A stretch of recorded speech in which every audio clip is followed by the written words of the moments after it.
Kakapitan ko na lang. Hindi ko kuha ka. Kasi paano ka pa na? Hindi. Ikaw yung sigaw. Tumindi ko. Oo. Hello mga kasisteret! So ayan na nga mga kasisteret, dahil wala pang bumibili sa tindahan namin, ayan naging busy kami ng kapatid ko.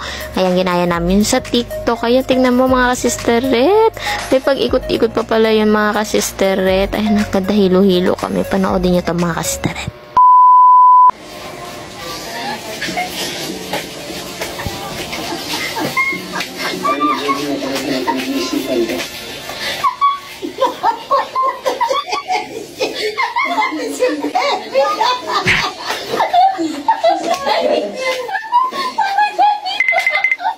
Kawawa naman si Pepe.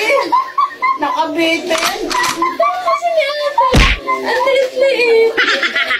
So ayan na nga mga kasisteret, pinanood namin yung katarantaduhan na ginawa namin ng kapatid ko. Ayan yung pagkahilo-hilo namin dalawa.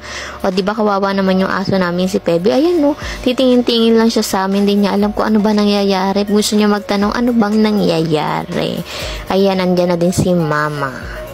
Ayan, ginuhat ko na si Pepe. Ayan, kawawa naman siya. So ito na mga kasisteret, panoodin nyo na.